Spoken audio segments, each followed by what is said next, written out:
हम ये कह सकते हैं कि वैज्ञानिक विचार प्रक्रिया ह्यूमन थॉट प्रोसेस के इकोसिस्टम में संज्ञानात्मक क्रांति या कॉग्निटिव रेवोल्यूशन जो लगभग 75,000 साल पहले मानवीय जैव विकास में एक अद्भुत नया मोड़ लेकर आई, उसने वैज्ञानिक विचार प्रक्रिया के विकास में अहम योगदान दिया। पिछले वीडियो में हम इस विषय पर विस्तार से बात कर चुके हैं। आज के इस वीडियो में हम बात करेंगे कि किस प्रकार से वैज्ञानिक विचार प्रक्रियाओं ने मानवीय विचारों के जटिल इकोसिस्टम की दशा और दिशा दोनों पर जबरदस्त रूप से प्रभावित किया।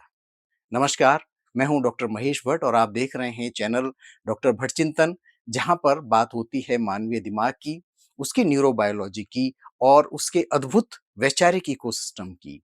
और साइंटिफिक टेम्परामेंट के साथ समझने की कोशिश करते हैं उसमें चलने वाले आध्यात्मिक, दार्शनिक, वैज्ञानिक और धार्मिक विचार प्रक्रियाओं को, और कैसे ये सब मिलकर हमारे हेल्थ, हैप्पीनेस और वेल बीइंग को असर करते हैं और हमारी लाइफ को सकारात्मक और नकारात्मक रूप से असर कर सकते हैं।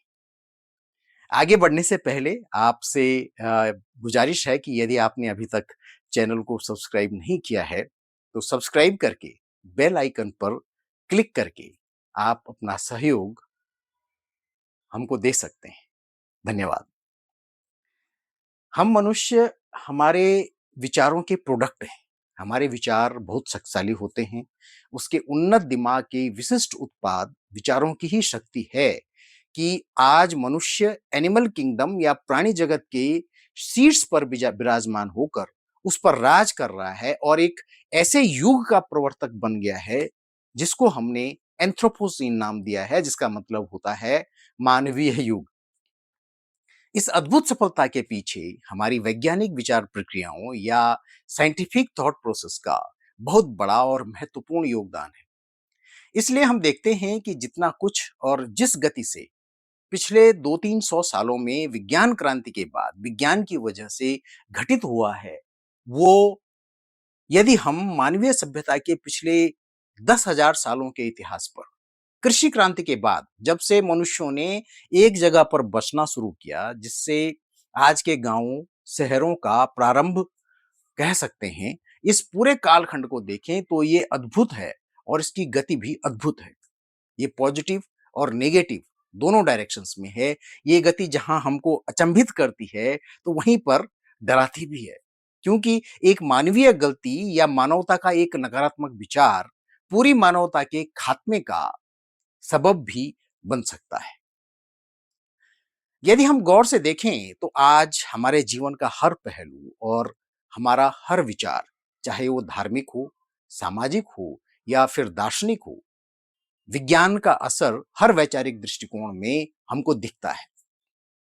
इसको हम इस प्रकार से समझ सकते हैं कि धार्मिक क्षेत्रों में भी अब आपने ये उदाहरण अक्सर सुने होंगे कि आधुनिक विज्ञान भी ये कहता है या ये मानता है।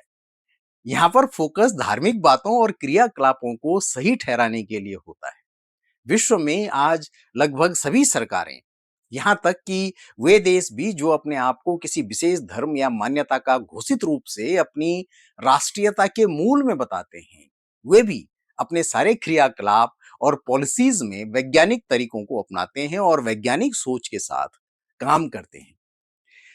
आज 21वीं सदी में ऐसे लोगों का प्रतिशत बहुत कम होगा जो किसी बीमारी को सिर्फ ईश्वर का प्रकोप मानते हैं। मेजॉरिटी उन लोगों की है जो बीमारी का कारण किसी बैक्टीरिया या वायरस के होने पर ज्यादा विश्वास करते हैं। तो हम ये कह सकते हैं कि विज्ञान ने हमारे धार्मिक और सामाजिक विचारों के साथ ही साथ हमारे दार्शनिक विचारों को भी असर किया है। इसके प्रमुख कारणों में से एक तो ये है कि विज्ञान और उसके प्रोडक्ट्स लोगों को दिखते हैं। उन्होंने मानवीय जीवन को सरल बनाने और उसकी परेशानियों को कम किया है। दूसरा, विज्ञान के सभी उत्पाद, चाहे वो ज्ञान के रूप में हो या फिर किसी टेक्नोलॉजी के रूप में, वो पूरी मानव जाति को मतलब कि पूरी स्पीसीज होमो सेपियंस को समान रूप से फायदा या नुकसान पहुंचाता है। जैसे पैरासिटामोल दवाई की गोली सभी का बुखार ठीक करेगी, चाहे वो किसी भी धर्म को मानने वाला हो, कहीं भी रहता हो या फिर कोई भी हो। इसी प्रकार से एटम बम भी सभी को मार सकता है। मतलब साफ है कि विज्ञान मनुष्यों में भेदभाव नहीं करता है। वो भला या बुरा सबके लिए बराबर है। यह विशेषता वैज्ञानिक सोच को एक गजब का मानवीय एंगल देती है। इसके साथ ही साथ कॉम्प्लेक्स विषयों जैसे कि जीवन की उत्पत्ति, पृथ्वी की उत्पत्ति, ब्रह्मांड की उत्पत्ति जैसे कॉम्प्लेक्स किस्म के सवालों के सटीक जवाब देने में भी विज्ञान सक्षम है। इस प्रकार से कुछ सालों पहले तक जो काम भगवान ही कर सकते थे, वो आज विज्ञान करके दिखा रहा है। इन सब की वजह से दार्शनिक विचार प्रक्रियाओं या फिलोसॉफिकल थॉट प्रोसेस में भी बदलाव स्पष्ट तौर पर देखे जा सकते हैं। Quantum theory, theory of relativity, astronomy इत्यादि ने मानवीय वैचारिक इकोसिस्टम की हमारे संसार और प्रकृति को देखने के तरीके को बिल्कुल बदल दिया है। इसके साथ ही साथ समाज में होने वाले भेदभावों जैसे धार्मिक, जातीय या क्षेत्रीय भेदभावों के लिए एक उच्च आदर्श वैचारिक स्टैंडर्ड को खड़ा किया है, क्योंकि साइंस के लिए पूरी मानवता एक जैसी है, उसके फायदे एक जैसे हैं और नुकसान भी एक जैसे हैं। यही कारण है कि हम देखते हैं कि वैज्ञानिक प्रगति के साथ ही साथ सामूहिक मानवता के विभिन्न स्तरों पर, राष्ट्रीय और अंतर्राष्ट्रीय स्तरों पर इक्वालिटी और इक्विटी के सिद्धांत व्यापक होते चले गए, जिन्होंने धार्मिक और सामाजिक चिंतन की बुनियाद में विभेद करने और हमारे तुम्हारे जैसे ये वैचारिक मतभेदों को ग्रेजुअली कम करने में मदद की।